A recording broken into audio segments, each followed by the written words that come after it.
I started the meme page because I would post on my personal Instagram, and my family were so over me that they muted me.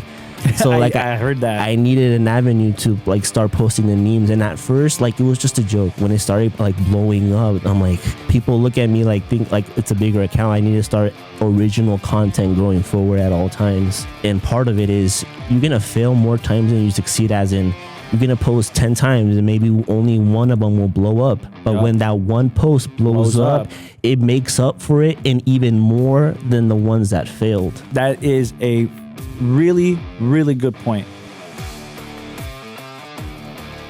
June the Realtor Podcast, JTR Podcast, here with PadresRazaMemes. You know what it is. What's up, Raza? Yo, yo, yo. And we're here with a local San Diego legend. I've been following this guy's page. Let me just hype him up really quick. I've been following this guy's page since he had about like 200 followers on his first account before it was deactivated. And then didn't follow the guidelines. Didn't follow the guidelines, as did most of us during COVID. But anyway, so nonetheless, we have a local San Diego legend in the house. His account is back now, killing the game. I literally just watched him do like 1,600, grow his account about 1,600 or 1,700 followers in the last like 2.5 weeks. Killing it, bro. Thanks. And we were talking about possibly, you know, how to grow and scale Instagram, monetizing, so on and so forth. And we were talking, and I said, you know what, man, we're having fun right now. I think the business and all that will come from it. But nonetheless, hey, thank you for coming out, Humberto. No, thanks. I appreciate the opportunity for having me. Absolutely, man. We're going to have a great time. And so with that being said, I do have a couple questions right off the bat. Instagram. Yeah. Love it, bro. Thanks, man. Killing the game. Okay, you got the logo going on, which most other bloggers don't really have going on. You have the raza behind you, right? Which is another reason why I followed your page, because it's funny as hell. I feel like a lot of Hispanic culture will follow you, especially if they're a San Diego fan. I feel like there's a lot of controversy even within the raza, the community itself, and I just feel like there's different opinions that are all welcome here, and like no one's right or wrong, and I just feel like there's not really a platform for raza de San Diego, but much less a platform for Padres baseball fans. And I just feel like it evolved to becoming a platform, and like now, like I feel like I owe it to my followers to give them that opportunity to speak their mind, go to a platform where they can share their opinions. Oh yeah, man. You should be totally proud of yourself. I feel like, at least for me, your page is like a safe place for me to talk shit, right? Yeah, man. Because I feel like you're right. Like within the raza, there's some shit that stirs up, and people contradictions. Everything. Yeah. There's everything that, like there's so much irony, and like even within our culture, and I feel like I like to like not make fun of it, but like at least bring it to the forefront and let people argue amongst themselves. And I feel like that's where you see like debates go back and forth. You see the comment section, like people go there just to read the comments in the comment section. Oh yeah, 100%. That's me. Like I'm scrolling through Instagram, like, you know, anybody else at 1 in the morning, and I just love seeing that late.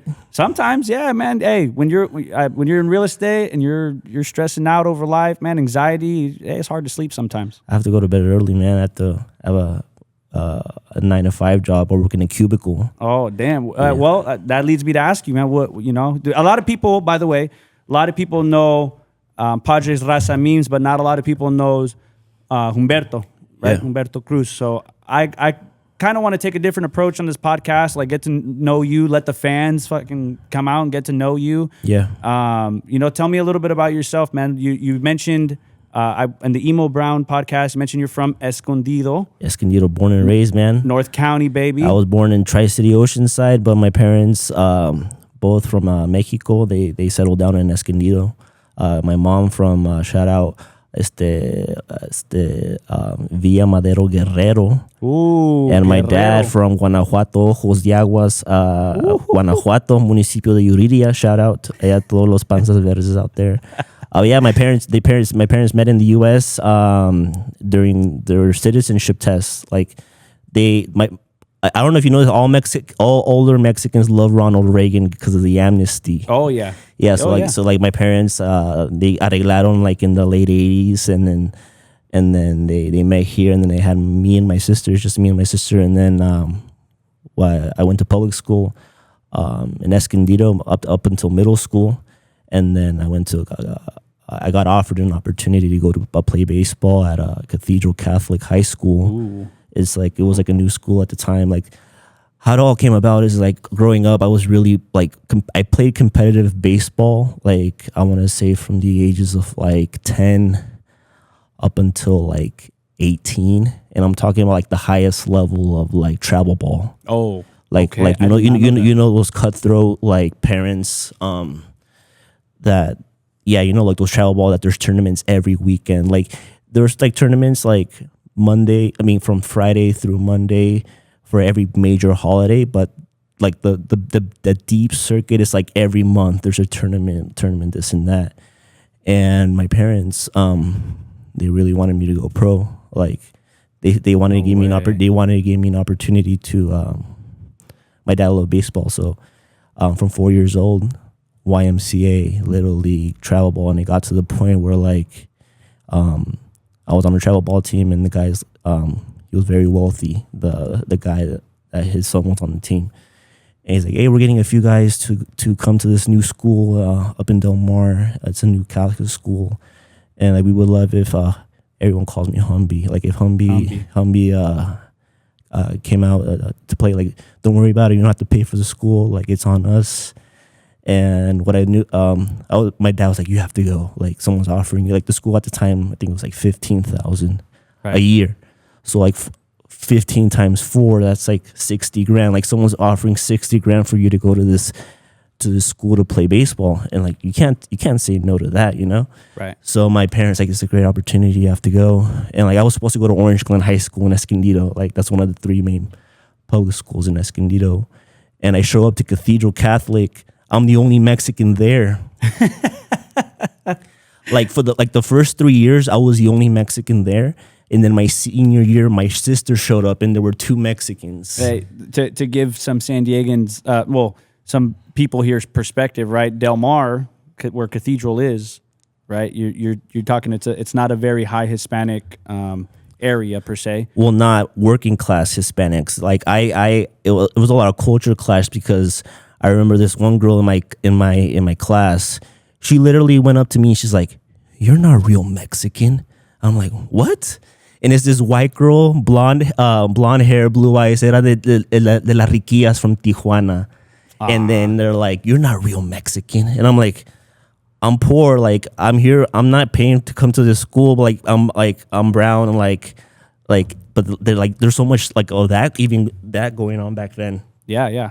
No, I mean, I can only imagine. Well, you're going from Del Mar to Escondido, Escondido to Del Mar is a whole different. Yeah, but the thing what happened with me was that I blew out my arm. Like, so were you a pitcher? I was a pitcher, and like it got to the point where like my parents saw all the success, but they put success over my well-being, like my health. I'm not saying my parents, but like coaches. Well, yeah. Like this was before people were monitoring like how many innings like young arms were throwing. Like I would throw 120 pitches a game on a Saturday, and then pitch this championship game on a Monday, another 120 pitches. So that's crazy.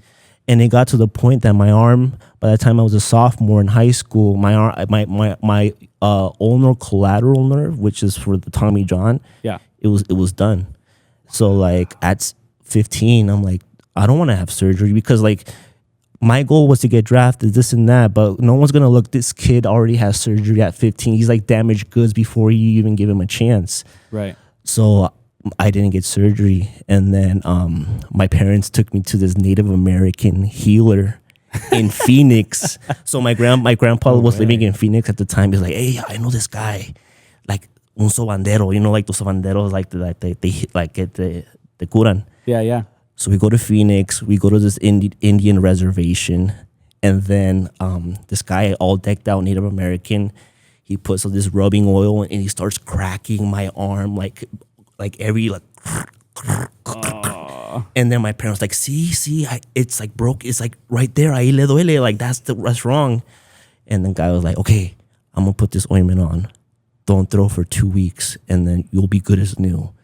So I'm like, okay. So like, I waited. Dang, they took it to that extent. My parents were so desperate because imagine like everything they had worked up to that point. Yeah. My parents were like, okay, everything's part of the plan. Like someone's paying for him to go to this school. There's more opportunities. Like getting like at my high school, like my senior year, there were 11 seniors, and there's only 9 spots on the team. Oh. 10 of them got D1 scholarships, and who was the only senior that didn't get a D1 scholarship? Me. No way. And by that point, my arm was damaged. Like it was done, and then I went to Palomar. I tried to walk on at Palomar, but I was dealing with some like personal stuff, like depression stuff. Like I started drinking there, and just like I wasn't having fun with baseball anymore. And then that's when I just quit baseball and just focus on school. But imagine like something that you've been doing from the time you're 4 years old. Every day is a part of your life up until 19, and you quit. Like what I still hold grudge to this day was that no one told me you're not good enough. Like I quit because I compared myself to others. I started doubting myself. I wasn't enjoying the game of baseball anymore, and it got to the point where like I'm so scared to fail that I'm gonna quit before someone tells me that I'm not good enough. And that's one of like the biggest regrets that I hold in my life to this day, is that like what could have been. Like I'm like Uncle Rico from freaking Napoleon Dynamite. Like I could have thrown the ball a mile away, like over the mountains, you know. Hey man, but you think about it, life is like it's one big lesson, right? Yeah, so man. this is why we hop on these kinds of podcasts, so people can kind of see this guy is not just a influencer online, man. This guy loves the fucking game.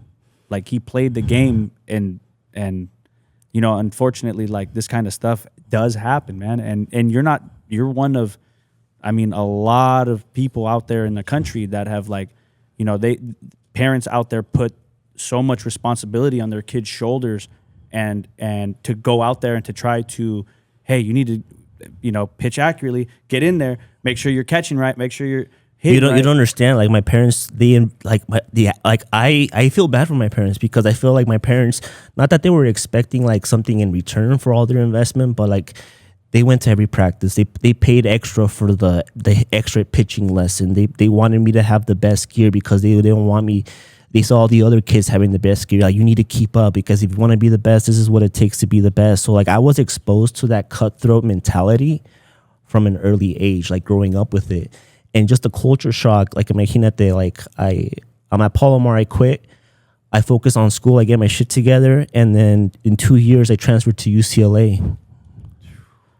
Dang. So like when I was at Palomar, like I didn't really know what I wanted to be, like with a job or anything, like business, like what do I want to do? Right. And I took my first Chicano studies class at Palomar College. Oh, okay. And that's where my professor there, he kind of like opened my eyes to like what raza is in our history and our culture, because yo soy Chicano. Like I was born here, I was born in Oceanside. My parents son 100% Mexicano, but I grew up speaking Spanish at home. Like I always had Spanish was first. And then George Bush gets elected, and he's like, no child left behind. So like I literally from one day to the next in third grade, they started I was in a bilingual class, and then they went to English only. Whoa. So it's like a culture shock, like throughout the whole time. Yeah. But yeah, so I get my shit together. Like I decided I want to major in Chicano studies.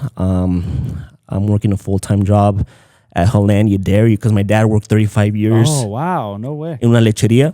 Dude, every like kid in San Diego knows Hollandia Dairy. You know Hollandia Dairy? Oh, absolutely, man. Yeah, really? Growing up in Chula Vista, like I swear, we had the little milk pods, the pouches. The pouches, yeah, man. I used to, you know, stab them with the straw, and I see no man. That's what I was known as growing up, the chocolate milk kid, because back then, when it was the old owners, there was a policy that each employee could take a gallon of milk home to their family, every night, because like they have milk that goes bad, or like it's gonna expire sooner than others, so like doesn't go to waste. Like that was a policy.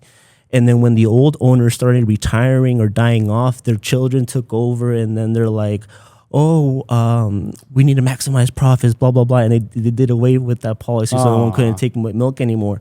But growing up, I never ran out of milk, chocolate milk, apple juice, orange juice, apple berry juice, and on holidays, eggnog. So your pops worked there 30 years? 35 years. 35 years.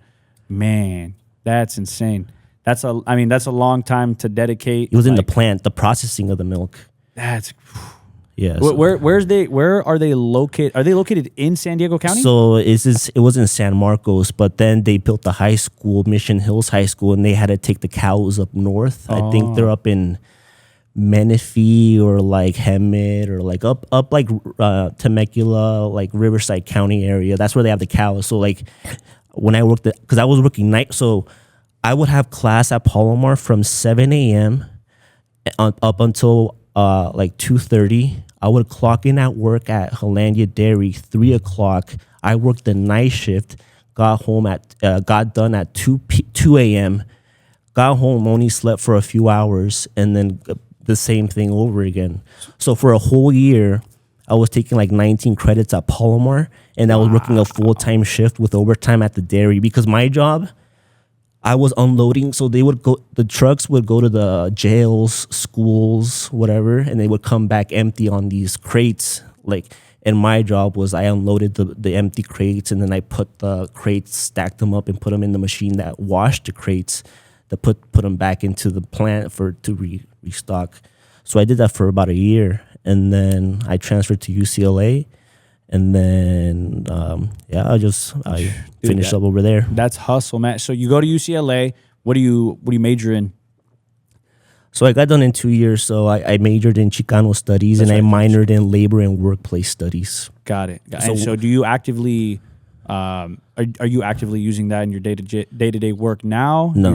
Okay. No. But that's okay, man, because a lot of people, they go like... But it's not okay. But I put so much effort into a degree that I'm not even using, you know? Hear me out. So my last podcast, I had he's my partner, right, for real estate. Enrique, you're going to hear this. I know your ass. He's probably going to listen. But anyways, he got a master's in human resource. HR? Yeah, essentially. Toby from The Office? Organization. I forget, something like that. I have to go back to the last podcast. But anyways, nonetheless, like he did that, but found a passion in real estate, took it, ran with it, and now we're both successful together, right? Sometimes on your journey in life, bro, like it doesn't necessarily mean like just because you go and you find like you for example, everybody goes to college, right? In school, everybody's taught college. You need college. You need college. Absolutely. You have to go to college. Teachers are ingraining it in you at kindergarten. Like you need to learn cursive because you're going to use cursive your whole life. You're going to use, exactly. And now you come to find out kids aren't even being taught that anymore. But it's funny to me though, because think of it this way, man. Like I when I was a freshman, I was in high school or college? Yeah, in high school. I'm a young guy. I'm like 25. How old are you? 25. You're 25? I'm 25. How old do you think I am? So you said hold on. I'm gonna take a stab because you said you graduated 09. Yeah. So let me do the math. You're 37? No, 35? 33. 33? Yeah. Sorry, man. You think I'm good with numbers? But I was born 91. 91. Yeah. See, I was born like 99. But yeah, nonetheless, people in school, people are ingrained with that. I feel like, but for me when I was a freshman, my teacher asked me, she said, "Where do you want to go to college?" I told her I don't. She literally looked at me, she's like, "Are you fucking crazy?" I was like, "No, I'm not going to college. Why would I go to college? I don't know what I want to do. Why would I spend my parents' money, my dad's money, and say, hey, like, I want to go to college and do this and that." I didn't know what the fuck I wanted to do, man. But it's part of the life experience going to college. You're out on your own. You look at, I only have $3 to my name until the end of the week. Like, I had to learn how to do laundry. Like, I didn't know how to do laundry when I was in college. Like, I was the only boy in my family. Yo era hijo de mami. Like, my mom catered to me. Like, I remember, like, I didn't know how to do laundry. That I literally took my dirty clothes Thursday, like after class, UCLA, come home for the weekend. My mom would do my laundry, and then I would come home, go back to school Monday morning with a new set of laundry. Like, it, like, culturally, it's like so much different. Oh yeah, no, it is. I mean, for example, my girl, like she just, shout out to her, she just graduated. She's about to graduate, I'm sorry, with her bachelor's in May in BSN. She's going to be a nurse. A nurse. And so, yeah, but like some people, they have that work ethic in them where they can go to college and just get it done. I have like, me personally, like I have a whole nother hustle. Like I may not have a degree, but I found a way to make like I'm not trying to boast, but just make a good chunk of money to like. That's good, man. You know what I'm saying? Because that's respectable. It's thinking outside the box. Yeah, and it's like, I mean, but there's struggle in that too. You know, like I'm an entrepreneur. I started my business, but dude, there's a fucking struggle in that too, man. It's like, you know, to make it in San Diego, California, as you know, it ain't cheap. You got to find a way. Yeah, man. And so, but that's awesome, man. And so what do you do now, if you don't mind me asking? So I'm a freaking records clerk at a school district. Okay. So like any student records requests, I'm the guy. So like that's like my 9 to 5. Like that's awesome. I'm not even in a cubicle. I share a cubicle with 2 other people, man. That's how I'm at right now. So like that's why I use my meme page as my escape, you know, because like I'm like, you know, like have you seen the movie The Incredibles? Where that guy's in his little like super like cramped and he's like, oh, my life is, that's me, you know, like, and my job is just data entry. I do the same thing every day over and over again. Like, so it gets to the point where like, what do I look forward to, man? You're like, so besides like my wife and my son, like the Padres are the only thing that I have is kind of like my escape and making content. It just brings me joy. It's kind of like I post stuff that makes me laugh, and like it got to the point where like that's how like I started the meme page because I would post on my personal Instagram, and my family were so over me that they muted me.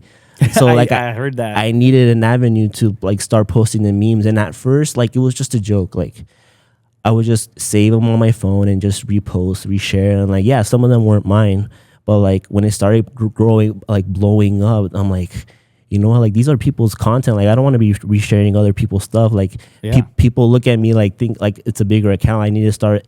It needs to be original content going forward at all times. Right. And like I feel like that's part of the game. Like before I had folders and folders of memes and videos that I had previously made, but like it's been there, done that. People want to see fresh and new things, and like I feel like the game happens. The play happens. Who's going to react with the content first, and who's going to be the best catchy or whatever. And like I feel like it's a game, like and part of it is you're gonna fail more times than you succeed, as in you're gonna post 10 times and maybe only one of them will blow up. But when that one post blows up, it makes up for it, and even more than the ones that failed. That is a really, really good point, because I don't have as many followers as you, but I watch your success and what you do, right? I at one point was making content along the lines of what you were making, right? Which is like, a veces is like relatable content, right? Like things that you know is going to perk like people's ears and it's going to catch their attention.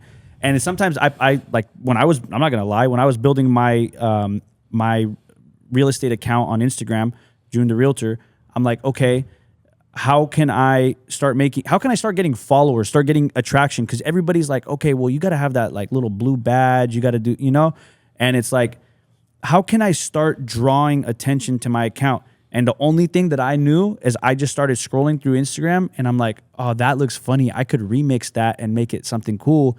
And then, boom, boom, boom. And next thing you know, you're right. I start posting every day, 30 days in a row. And I start posting at any time between the times between 6 a.m. to 9 a.m. And then I did the same between like 5 p.m. to about 7 p.m. at night. So what I would do is I would post 1 in the morning, 1 at night, 1 in the morning, 1 at night, 30 days straight, right? Yeah. Did that work out?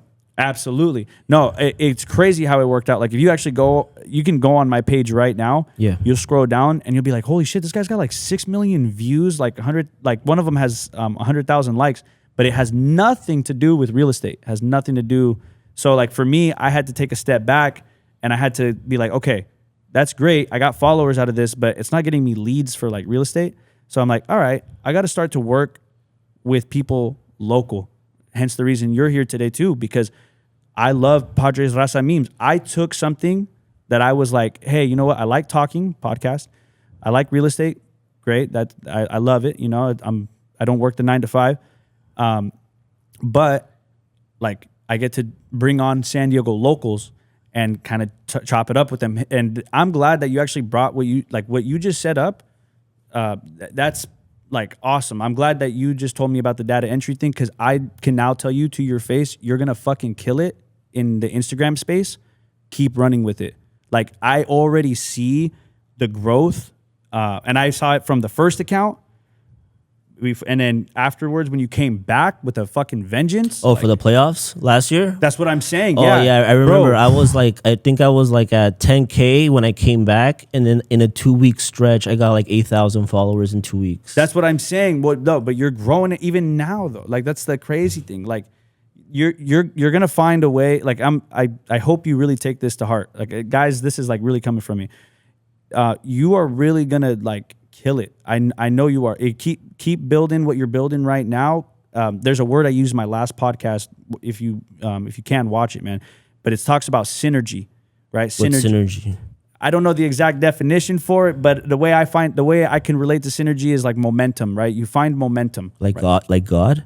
Not God, but like. Are you religious? I am religious. I'm Catholic. So my dad is a pastor. I grew up Christian. Sorry to change you on your spiel, but I want to hear the synergy. But I don't believe that kind of stuff. I just believe you creo en Diosito, and that's all I need. Yeah, igualmente. Like I believe in God, and I just trust that there's a higher power that's going to lead me to my destination. I believe in destiny. But synergy is like momentum. Like synergy is like building momentum, right? Like it starts slow and then it starts growing, and like snowball effect. Kind of, yeah. Yeah. Like when you rub shoulders, like for example, you and I were here on the podcast. We're not physically rubbing shoulders, but we're talking. We're building synergy here. We're building momentum together, and I think that that's something that like if you're gonna target like your podcast, and you're gonna like it's gonna be good once you start like cracking, because you're going to start networking with San Diego Padre fans, and you're going to build this sports page that's going to be badass. Like I love the fact that you came on today, man, because I'm starting to take it seriously. Like before it was just like content. I zoned everything out, but I realized no, like you need a network. Like you need to show who the face is, and like I was scared. Like I don't know, what do you call like an imposter syndrome, where like nah, like it can't be that good. Like nah, like maybe I'm just hyping it up more than it actually is. And then like it started people realizing like no, like people actually care, appreciate what you're doing, and like I need to start taking it more seriously. And that's when I just started realizing like why not? Like if I want, like this is an opportunity for me to get out of my cubicle, out of my 9 to 5 job. Like why not? Why can't I get a job in sports media just because I don't have a journalism degree? Like I'll let my content do the talking. Like I'm gonna put so much content out there that people are gonna be forced to have to look at me, because the numbers aren't gonna lie. Like if you look at it, like I never paid for followers, this and that. Like I started slow, ignored the followers. I was just putting content as I saw fit, as I need to. Like I could go days without posting, or I could post 10 times in one day. Yeah. Like around the trade deadline, around the baseball winter meetings. Those are the best. Like the nail biters. That's where like that's why AJ Preller's, he's my idol, because he's the one that's making those moves. And like you see what goes behind the scenes, like trading and like signing players, and like that's the kind of stuff that stimulates my mind. So like even when it's like the deadline, I have all these memes that I'm like scenarios that I'm like, my mind is just working overtime during those times. And you love it. The thing is you actually have a love for the game. Like as much as I know you love the Padres, like actually I know, like seeing like Humby, I could tell you right now, you love baseball in general. You love the game, and that's respect, bro. You played it, you loved it, and like you're not just a fan of the Padres per se, but you're a fan of the entire game, even with the bullshit included, like the shit talking included. And that, like, I hope if you take anything away from this podcast, like I like sincerely, now that we're chopping it up, like I hope you take that and run with it, man, because I personally like. I mean, we'll chop it up after the podcast too, so you can know a little bit about June. Yeah. But like, I at one point myself, I lived in my car, like at 17. You know, I was kicked out of. You'd think, okay, hey, dad's religious, da da da. Nah, man. Sometimes It's rough. it's rough. I left at 17. I lived. Grew up sooner. Hell yeah, bro! I had hair on my chest before I was 17. But I'm just saying, like, you know, I went from a car to living in a halfway house because I had I rented a couch for $150 to fucking getting my own apartment as soon as I turned 18. Thank God, like things worked out for me. Like I got a 9-to-5 job doing loans. That then opened my door to real estate, and it was like, whoa, like Selling houses. selling houses, and like how ironic that you go from being homeless to selling homes and owning homes, like at 25. Like that shit is like. To most people, they wouldn't understand that. But if you have a vision, right? And this was me. I used to have a vision that I would own a home even when I was homeless. Sorry, did you go into real estate because you saw an opportunity there, or what made you get into real estate? Great question. So my dad, he used to own. You know what Cricket Wireless is? Cricket, the cell phone? The cell phones, yeah. So my dad used to own 25 Cricket stores in San Diego. Oh, dang. He used to own 25. Yeah, I wasn't. Put it this way, like I was never in need. But my dad was a very tough guy on me. Very, very tough. Like you're going to find it strict, man. I grew up with no TV in my house because of how religious the type of church we grew up in. I was the opposite. We had a TV in every room. I'm like a consumer's dream. Like anything product placement, like I'm a sucker for that because I grew up with technology. I was born 91. I grew up with the TV. I grew up with the internet boom, like, you know, so like I feel like technology, I was like the test dummy for that. Oh yeah, well that's why they say my generation, Gen Z, is actually off to buying homes a little bit faster than millennials because millennials I always say they got shocked with the internet. It was like boom, internet came out and there was like a stun to the millennial generation. Well, I think more so like the stock market crash when I was a senior in high school, that kind of effed like my generation up. And then when you're getting ready to, like, imagine you're going off to college, graduating high school. Oh, here's the recession. And then when I'm about to turn 30, oh, here comes COVID. No way. But like gracias a Dios, like my wife and I, we bought a house in Escondido like 2 years ago. Oh, no way. Good for you, man. Yeah, thanks. We got lucky because we were thinking of going up to Temecula, but like the drive on the 15, like I can't do this every day. So like I wanted to set roots where I was born, where I lived my whole life. Like my parents live in Escondido. They've been in that house since like almost 30 years. So like, yeah, like I like setting roots where I'm comfortable and where I call my home. Like people people talk so much shit on Escondido, like, oh, it's a piece of shit, like hole in the no, but like no, it might not be the prettiest, but it's my home. Like we have as much culture and as much anything else that's in southern San Diego. It's just a different vibe. Like we're more laid back. Like my voice. Like people say like, oh, I didn't think your voice would match like the person I like. But just like, yeah, like I'm Mexican, but like I grew up in North County, so like, and I went to a freaking private rich Catholic school in Del Mar. So that's funny, man. Yeah, that's like one of my buddies. I was telling you, he's from Encinitas. JB, if you hear this, shout out to you, man. But yeah, he's very intellectual. He's a very intellectual guy, very smart, and he's a hustler too. And like he grew up in like Encinitas, nothing but white folks, man. Yeah, nothing but white folks. And so it's like, but he learned, and his family's like big, super big on you. If you saw my homie, he's so funny, man. You would never think that that he even graduated college. Not talking shit, JB. I'm just saying. He would never think because he's so funny. He's so funny. But he graduated college. It's a big Latino thing. You know, hey, you're gonna be under my roof. You're gonna go to college. You're gonna hustle your butt off. You're gonna do those kinds of things. In my household, it was a little different because my dad never really believed in college too much. Not that he told me not to go. He never told me that, but he did give me the entrepreneurial mindset at a really young age. So I just knew nothing but like, all right, I believe in hustle. If I'm gonna do something, I'm gonna do it because I love it and I'm gonna make a killing on it. And so that's kind of what's like led me to where I am today. And yeah, that's good, man. That you can profit off of it. Yeah, dude. Well, that's why I do this. I'm learning so much about you, and right now that one day maybe this podcast will turn into something greater. You know, that's my goal, really. I like this shit more than real estate, to be honest. I love talking to people and getting to know them and knowing their struggles and where they come from. And everybody goes through pain. Everybody. Everyone goes through pain, man. Everyone has a different outlets to what makes them happy. And like for me, I'm just a baseball fan, and like to me, like making content for the team that I have a passion for, like it brings me joy. And like I feel like that's when something starts being successful is when you don't do it with the purpose of like, what am I gonna get out of this? When you put something like, oh, I'm proud of this work. Oh, I put an effort to make this meme, or I spent the time, or I took the attention and detail because I want to be taken seriously. Oh, I proofread that because if I do a typo, someone's gonna call me out right away and like, oh, this guy can't even spell. So like I feel like all that extra effort is something that I can look back and be proud of, but like people can like relate and know like, hey, this guy's putting the effort. I appreciate he's going above and beyond. And like the thing is, there's so many meme pages, there's so many other accounts out there, but like what are you doing to set yourself apart from the rest? 100%. Hence the reason like like what, for example, like real estate agents, they don't brand themselves specifically. Like this little sombrero guy here, like I joke about this. I made that on AI.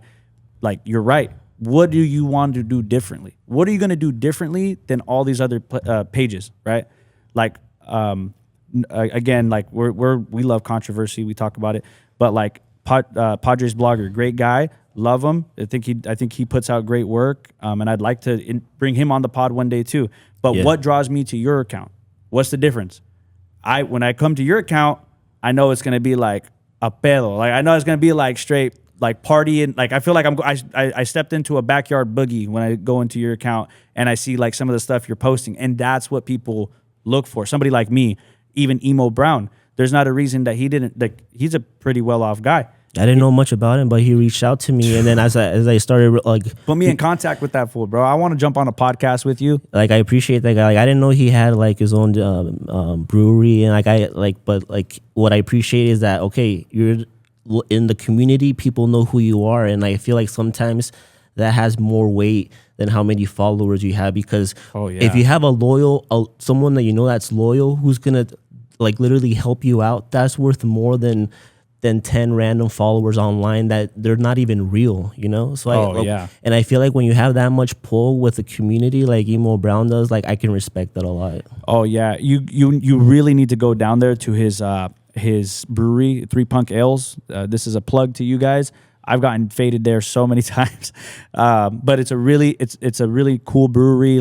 And you could tell. I'm just from me watching your podcast. Like that was the only podcast I had heard from him. I've seen some of the people he's interviewed, like Tribal Seeds. I think that's super cool. But nonetheless, like the guy is out there in the community. Yeah. And you got to respect it. That's how you gain your following. That's why I could have made millions of views doing something else on Instagram, like making relatable content, but it doesn't really jive with the people I'm trying to work with. Like the people in real estate I'm trying to work with are San Diego locals. It doesn't jive. I feel like everyone's too focused on being liked. Like I feel like that's what I don't care like if people disagree with me. Like it's my page, I'm gonna have my opinion about it. Like if you look at it like the election, like people are so scared to talk politics, but like I embraced it. Like my whole page, I never talked about politics the whole year, but on election day, it's such a big deal. Like all I'm gonna post about is political memes. And if you look at my numbers, is like November 4th, November 6th, you see a huge spike down, and then it's just kind of like like a purge, just purging people that you don't want to be your followers. But like there's so much like that goes behind that goes into that, and like you can't be scared to be wrong. You can't be scared to have an opinion that people aren't going to agree with, because like people want to be right, or people want to play it safe. And like I feel like you don't want to, like I'd rather go to a comment section where I know people are arguing back and forth and like literally paragraph long text about like them that like sharing about their life, and like as opposed to like just I don't want to, like, I respect Padres blogger, but like I feel like he just plays it too safe too much, and like, Oh yeah, and like I feel like his comment section is just, it's just Dodger fans talking crap or whatever. But if you go to my page, I know my loyal followers, they're gonna go back and forth, they're gonna throw punches, they're gonna call out their mom or their grandmas, because they know, like, hey, this guy goes to fight for us, talking shit on the Dodgers. Hey, we gotta do our part. And like I feel like that's what is a strong sense of community, like that I know that, hey, this guy's a voice for us. But when it comes to that, like, we agree, and we're gonna support this guy, you know? absolutely. No, that's respect to that, man. That's why, like, you're my main Padres go-to page, you know. And I love the pods, like, especially I love what the organization has done in the last, like, I don't know, like 5-6 years, has just been it's been a long time in coming. Like when I started paying attention, it was like when AJ Preller got hired, and he went all in, and then it didn't work out, and he basically had to tank and start from scratch. And like before 2019, there were like 16, 17, 18, those were terrible years. But like once you got COVID, we made it to the playoffs, and that's when you started seeing the higher level of play. That's right. And you start seeing bigger name people like Tatis, right? Obviously Machado was a big, really great sign to bring on. A great sign on, I should say. But what's really amazing is their farming system, man. Like I it's funny. I wonder what they're feeding these players, to be honest with you. Well, the thing is, like, I feel like that's a testament to AJ Preller, because at heart he's a scout. Like I've heard stories. This guy goes into the jungle. Like when he was scouting Luis Urias. Luis Urias is from, like, I think from Sonora, and like he literally went into cartel territory to go scout this kid, and like even his own family's like, oh, we didn't think you'd be brave enough to be down in these parts of Mexico. So like this guy will go into like the jungle of Venezuela or like Dominican Republic to scout. Like this guy, seeing a talented 15, 16-year-old, like that's what gets him excited. So like, so when you have a scout like that in mind, in charge, it doesn't matter if you trade all your prospects, because you're just going to replenish them with the new talent, because your vision for talent is different than other evaluators. Oh, absolutely. Well, and that's the thing. Like you start looking at other prospects like Ethan Salas, right? You start these are great finds that like genuinely no other ball club is really doing. And if you actually, one of my old coworkers, he's a hardcore, like, diehard Cardinals fan. And anyways, he loves Mike Schilt. He thinks I love Mike Schilt. I think Schilt is a great, just overall, like, he's a great manager. I hope that they can extend that 2-year. That's how I had coaches growing up. I had coaches like Red Ass, like Hablan así, like you're darn too, and like stuff like that. Yeah. Hablan así, like to me, like I grew up with that type of style of baseball, and like sometimes you just need that. Like the players respect them. Like look at Melvin and look at Schilt. It's like night and day. Oh yeah, dude. Yeah. Night and day difference. And look how the team, like, respects him. They respect him. Like they're building something here, and I think that the pennant is going to be ours. I feel the what? Like we're going to bring home the NL, what is it called? The NLCS? The NL pennant. The NL pennant. We have to. Yeah, I mean this is I mean, We've been all in. We've been all, like, the chips have been all in for like the last few years. Like, unfortunately, Peter Seidler passed away. Rest in peace. Yeah. But yeah, his grand vision was that all the chips are in, that we're gonna go all in, because the window is now. Like Manny's window is now. Yeah. Manny's window is almost over, actually, because he's already past 30. But that Thesis window is now. Merrill, he's up and coming, but his window is now. So you have all these players that are like, the window to win, the window to contend is now. And I appreciate the team that they're going for it all now, because how long have Padres fans been suffering with so much bad baseball, and like the ownership?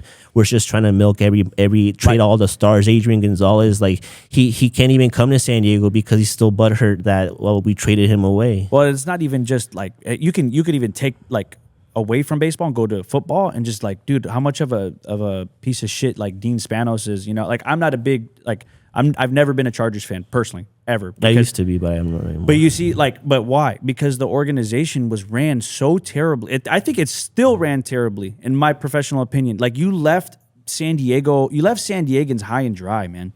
Like the one thing you can always say about the Padres, like win or lose, like people are Padres fans. Like win or lose, no matter what, the Raza loves the Padres. There always will. There's a community, a really tight-knit community. Like that SD logo is everywhere. You don't really see bolts everywhere, but you'll see that damn SD logo everywhere. Why? Because their branding, their strategy, and really the love for the community, man. Like they would never leave. But the thing is, it's always been there. But it goes back to the players on the field. Like finally, there's players on the field that we're proud to wear their jerseys. Like before 2019, what star were you willing to buy their jersey for? Like Renfro, Hosmer. Yeah. I wasn't gonna spend $200 to $300 on a jersey for a random player. Are we done paying for Hosmer's contract yet? No, this is the last year. Fucking cocksucker.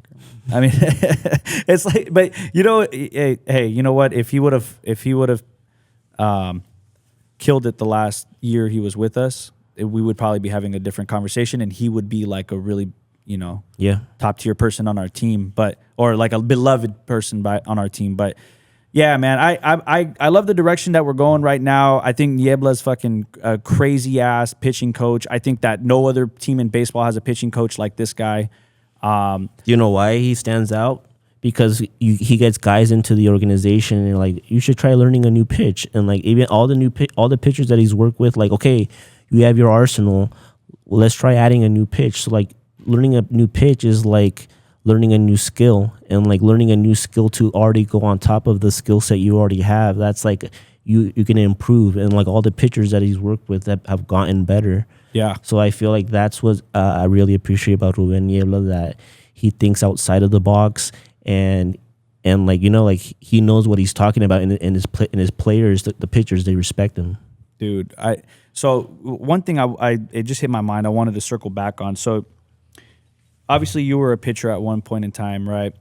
And yeah, now you're going through day-to-day life. Like, playing the game is not as easy as you start getting older too. You know what I mean? Like, so what are some of the things, I'm sure like a lot of my audience wants to hear this. Like, what are some of the things that Humby does that like helps him keep himself healthy? What does he do to keep himself healthy and fitness wise? Do you work out? You do anything? Not right now, man. I have like a 1.5-year-old. He takes up all my time, and like I try to be active, like go on walks, but like, is he running around yet? Oh, he's jumping up and down, everything. So like he keeps me on my toes, but like I don't really work out. I know I should, because like as you get older, whatever you do to your body, you're gonna pay for it when you get older in life. Do the 9 to 5 work?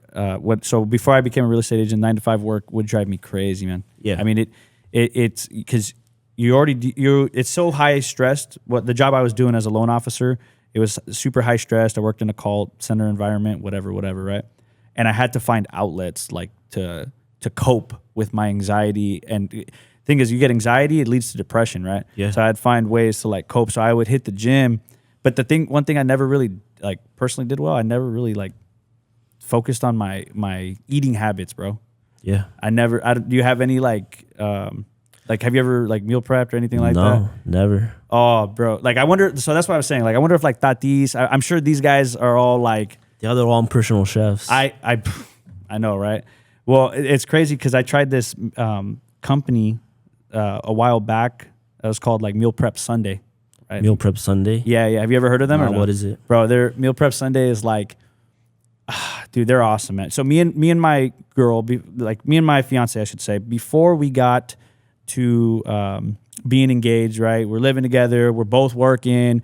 Life's busy, and we're both working out. We're trying to like stay healthy, and but dude, everybody knows that when you work out, like that's just a part of it, but the big part is eating better. Anyways, nonetheless, Meal Prep Sunday, they like gave me, so we paid for it. It was awesome. They gave us like 15 meals. Yeah. And me and my girl were able to like, even though we were struggling at the time, it was actually more cheaper for us to purchase the meals in the bundle than to go out and eat. And so it was 15 meals, and we started like, what kind of food is it? Oh man, they mix it up. So I remember at the time they had like potatoes. They had like a protein brownie that I had. in the morning, and it's just like, but it's a mix up. So they'll do breakfast, they'll do lunch, they'll do dinner, and you can intermingle obviously the lunch and the dinner ones, but it's like chicken, salmon, like just a bunch of different foods. And the food's good? It's super good. I encourage you, if you ever get a chance to like scope them out. They have a strong Instagram following too. Oh, really? Yeah, they have a super strong Instagram following too. But their food is good.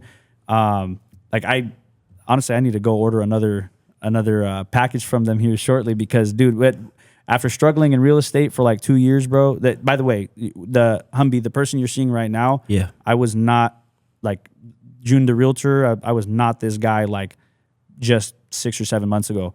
This, like, my life has taken a turn because of 2 years of working hard, of trying to promote and brand. You my don't see name the out there. results at the beginning. Never. That's the hard part. Like I was always the type of guy that I was so motivated, and then if I didn't see any results right away, like I quit that, and like I just gave up.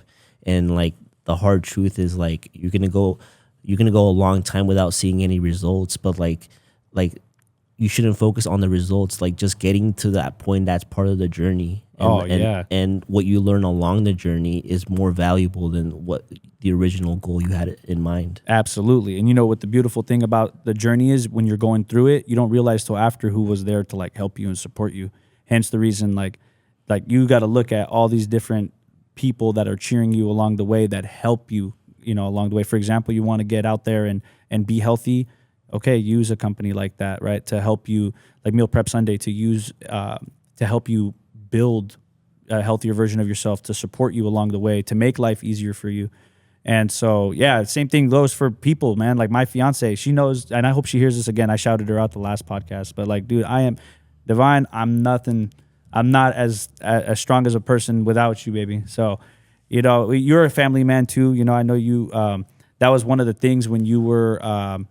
I literally love the fact that PadresRazaMemes like kind of shares like a little bit of himself, where like, you had mentioned you were going to take a break and walk away from Instagram to enjoy your marriage, or not to enjoy your marriage, to enjoy your wedding. I think you were doing, and I remember that as a fan, Yeah, it was during the time like COVID. Like, we were supposed to get married in COVID, and then everything just changed. Had to change the wedding date and everything, and then ended up getting married, and then our son was born, and then I just realized like this takes up too much of my time, and like I don't have the mental maturity to balance both of these things right now, because I don't want to do something just half-assed, So like I know if I was going to do the meme page, I needed to dedicate my time, and it was just one of those times where I was just like, I can't do both. I need to focus on my priorities, and like that obviously took precedent, and then it got to the point where like because I was new dad, you don't know how to do anything. Like, you're learning as you go. And like, I don't think I've had one good night's sleep in like almost 2 years. Don't even get me started. Like, I wake up all like throughout the night. So like, that becomes your new normal. Yeah. So like, just learning to balance that out. And then I'm like, okay, I have energy. I know how to shuffle. I know how to balance these things. Okay, like let me start getting back into the meme page, because that's something that I enjoy. That's an outlet that I had, and it just helps you to have something to look forward to. And I just feel like when it's on those terms, that's when your like gems like just start coming to you, like ideas, because it's not seen as a drag. It's kind of seen as like, okay, the game's going on from like 6:40 till like 9:30. The game's going on. This is my time to just enjoy the game, analyze it, come up with ideas, and just start make content. And like, I feel like that's when like my brain is most stimulated, and that's when like my best ideas come out. I love that, man, because that's literally, Humby. I know you haven't like done an entrepreneurial venture yet. No, I'm telling you, you're going to. I feel it in my soul. You're going to, because if you don't love what you do, you're always going to feel like you're just pushing away. You're going to keep slouching into this feeling, right? So you have to allow what's going on in your head. You got to somehow pull it into fruition. For example, I never thought that I would get you on a podcast here today. I know that sounds crazy. Yeah. But I never thought that would happen. The only reason I say that is because, like, for me, you have like a great following, man, really good following, but sure enough, like, I reached out, and you're a super nice guy, and you actually said, yeah, I'll hop on. And I appreciate that, man. That meant like, you have no idea, but to me, you made my day. You made my world when that happened, because I'm like, hey, you know what? I get to talk to somebody who has a great following. I love the Padres. I love baseball. He's a San Diego guy, like from San Diego County. Like, you know, you made my whole day by that, man. And I hope that, and again, I can't wait to chop it up with you after the podcast about this stuff, because I have a lot of good ideas. But I hope you run with that idea, bro, because I think that in the long run, if you don't jump like and try to do things here, at least I'm going to joke about this, but if you don't try to get things done here in the next 4 years to do some things you really want to do, it may not never come to fruition. It may not ever happen, bro. Yeah. You know, that's for me, real estate right now in the next 4 years is my fucking now or never. Like, I'm either going to cement my name in this game as Michael Jordan or Kobe Bryant or Fernando Tatis or Manny Machado, or that's it. Right. So that's why I'm working on, like, I want to get San Diego locals like you. I want to get, like, if I could get like Frankie J on this podcast, if I could get Lil Rob on this, if I could get anybody on this podcast, I'm going to do it just because I love talking. I love getting to know people, man. No, like, and I appreciate you like reaching out, because like it kind of puts it into perspective. Like, oh, it's like someone cares enough about what I have to say, and like it kind of like opens my eyes, and I'm like, wow, like people are noticing, and like the whole time I'm like downplaying, like, nah, like you're just wasting your time, like. You should do, instead of making those memes, do something that's gonna help you pay the bills, you know, like don't. And like that's like the voice inside of you that's like that I had when I quit baseball, that, oh, you're not good enough, oh, what's the point, like you're not as good as this next guy that's like 6 feet tall, like I'm a short guy, I didn't grow like I'm 5'7", so like it's like stature was never gonna work against me, but like in my own head, I was my own worst enemy. Absolutely. And it got to the point where like living with regret is something that is like the worst feeling, because it's a missed opportunity that you know for something that you were capable of. Like to this day, I still think I could have made it to the major leagues, but I'll never know because I gave up when I needed to put in the most effort. And like I feel like this is another thing, like I don't know what this meme page where it's gonna lead me to, but like it's a tool, and like I want to get noticed to the point where like one day I can have a job and I can quit my cubicle job and be in baseball media, because like I learned like from 4 years old until I was 19 when I quit, like I was learning from the best coaches. I was on the best travel team, so like I have this perspective about baseball that like. I want people to take me seriously when it comes to like me analyzing the game or me breaking down like a play in the game. Dude, you know, one thing I can already tell you, then again, we could chop it up about business like after this, but I can tell you right now with your branding and with what you're doing, you can scale this and find a way to, maybe you won't make a lot of money right off the bat. Maybe you make $50 the first month, but that's $50 you didn't have, you know, and you're still doing what you're doing on the side. Find a way to do what you're doing right now, right? Which is working, being a dad, being a good husband, but at the same time, find a way to make an extra $50 on your page or through your page somehow. Like that, where'd the shirt go? It's somewhere around here. I think it's out there. But like the shirt you gave me, I'm honored to have that, man. Like I can't wait, because I can't wait till one day you have like throughout every baseball season that's gonna happen, which will happen forever, right? As long as we're alive, hopefully there's San Diego Padre baseball, and I hope you make tons of money and you keep going, because this is something that right now it's only going to keep getting bigger, and your following is only going to keep growing as the team continues to succeed, and not just succeed, but as the community starts to build.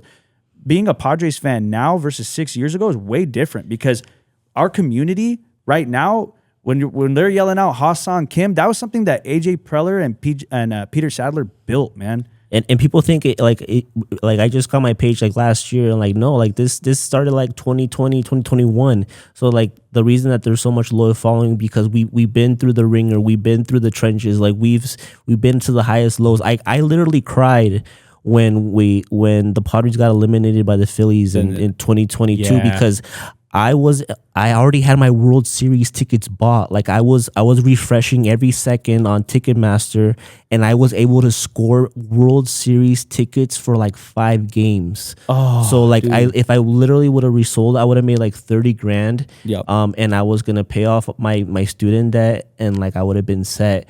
But Suarez gave up the home run to Bryce Harper, and like I literally cried. I cried because that was our missed opportunity.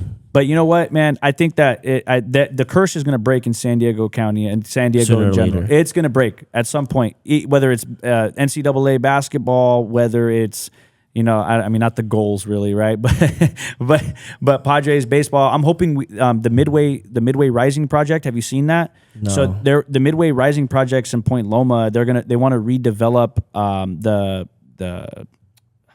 what's it called? The San Diego Sports Arena. What sport? They wanted. Well, that's what they're talking about. There may be a possibility of a basketball team expanding to San Diego, or maybe even an NHL team coming to San Diego. I've been to some concerts. I think there. Is that the one where like in by the 8?